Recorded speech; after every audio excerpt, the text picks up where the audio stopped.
You are probably not lazy. You're tired. And those things are not the same. But almost everything around you is built to convince you that they are.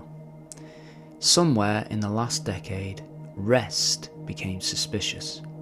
An hour doing nothing started to feel like an hour you were losing to someone more disciplined, someone wide awake at 5, someone optimising while you sat still. We started measuring ourselves in output, and we wrapped the whole thing in the language of self-improvement, so that even our exhaustion felt like a personal failing. There was a long stretch in my life where I genuinely believed every quiet hour was an hour I was wasting. That was a good day, if it was a productive one, and a slow day was a small defeat. If any of that sounds familiar, I want to offer you a different idea, an old one, actually, about 2,000 years old, and it starts with a claim that the rest we have is not the opposite of a good life, it's part of one. Let me show you what I mean. There's a particular flavour advice everywhere now. Wake up at 5, cold showers, optimise every minute, hustle while they are asleep, rest only so that you can come back and produce more. And a lot of it borrows the language of Stoicism. To do it, discipline, grit, the grind, as if Marcus Aurelius would have loved a 4 a.m. ice bath and a colour-coded calendar. Here's the thing, he wouldn't have. None of this was what philosophy was for. Seneca was one of the busiest, wealthiest, most powerful men in Rome, and he wrote an entire essay called On Shortness of Life. You'd expect a man like that to complain that people are lazy, that they don't work hard enough, that they waste their days lying around. He says the exact opposite. He says, it is not that we have a short life, but we waste a great deal of it. And the people he points to are the ones that are throwing their lives away, are not the idle, they're the frantic. He describes the man who is busy with everything except actually living, always rushing, always occupied, running from one obligation to the next. His time owed by everyone but himself. Seneca looked at that man, the model citizen of hustle culture, frankly, and he doesn't see a hero. He sees someone fleeing from his own life at speed, mistaking motion for meaning. That should stop us, because we've quietly inherited the opposite belief.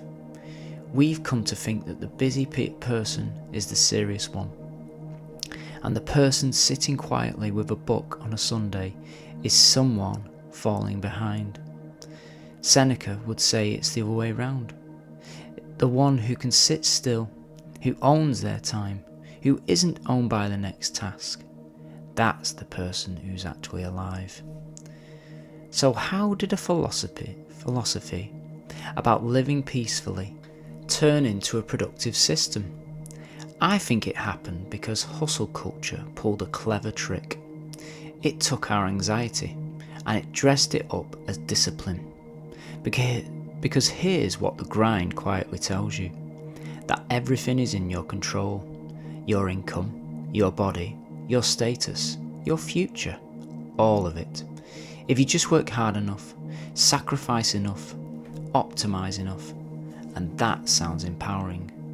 But sit with it for a second, because it's actually a recipe for permanent, low-grade panic.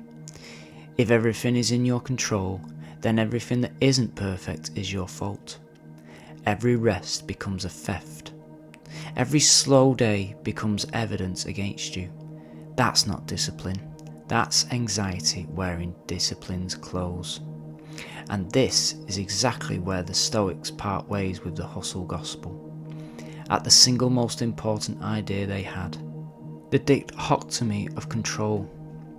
Some things are up to us, and some things are not. Up to us are our efforts, our choices, our judgments, how we show up, and they're not up to us. The outcomes, the other people, the timing, the luck, whether the work even pays off. The Stoic move is gentler than the grind, and somehow much harder. It's this: do your part well, and then let go of the rest, including the guilt. You are responsible for the effort, not for controlling the entire universe through sheer relentlessness. And the moment you actually believe that, rest stops being something you have to earn or justify. It becomes what it always was, a normal, necessary part of human life. Because that's the reframe I really want to leave you with. Rest isn't the absence of a good life. It is the good life. Partly. The quiet hour reading. The walk with no destination. The afternoon where you do nothing in particular and feel no need to apologise for it. That is not stolen from your real life. That is your real life. The work, the ambition, the projects, all of it was only ever supposed to serve that.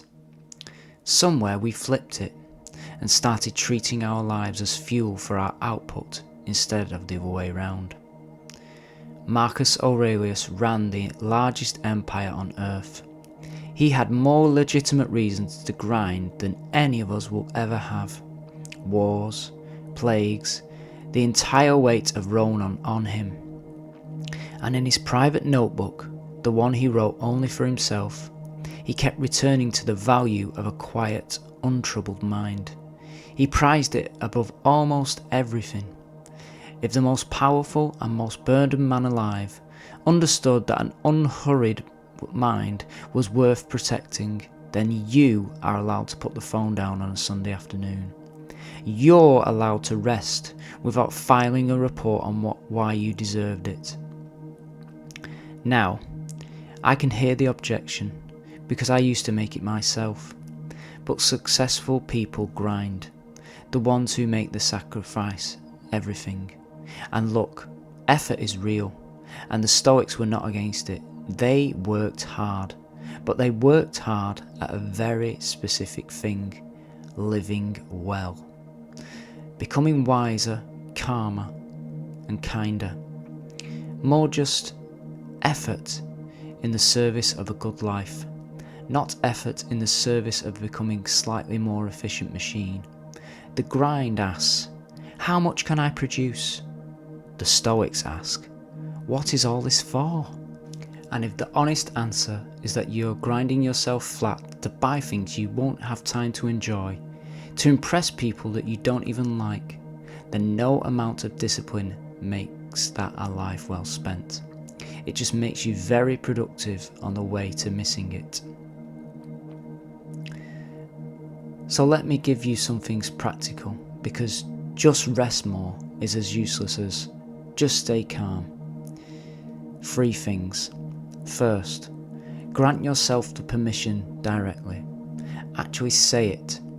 Rest is allowed. It is not a reward I unlock after enough suffering. It's part of being a person. Most of the guilt comes from an unspoken belief that you have to deserve rest. You don't. You're not a machine that has to justify its downtime. Secondly, protect your rest the way you'd protect an appointment. We schedule everything that produces and nothing that restores. And then we wonder why the restoring never happens. Put the walk, the reading, the nothing on the calendar, and treat it as real. The Stoics train their habits deliberately. This is just training the habit of stillness.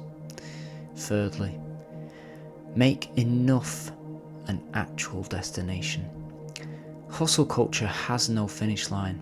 There's always more, always someone ahead, always the next level. So decide in advance what enough looks like for a given day. These few things, done with attention and then I stop.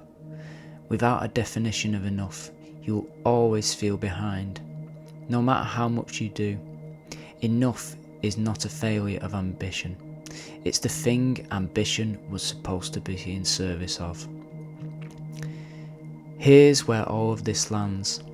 You are not behind. You are not lazy. You're a person, not an engine, and the goal was never to produce the most. It was to live well, which, more often than the internet will ever admit, looks like doing less and meaning it. Choosing a few things that matter and giving them your real attention and letting the rest be quiet. Doing less on purpose isn't quitting, it's choosing. It's the most deliberate thing you can do in a world that profits from your restlessness. And the quiet hour you've been feeling guilty about might just be the most honest part of your whole week. If you needed someone to tell you that the rest isn't a moral failing, consider it told. Stay a while if it helped. There's more here every week on living quietly in a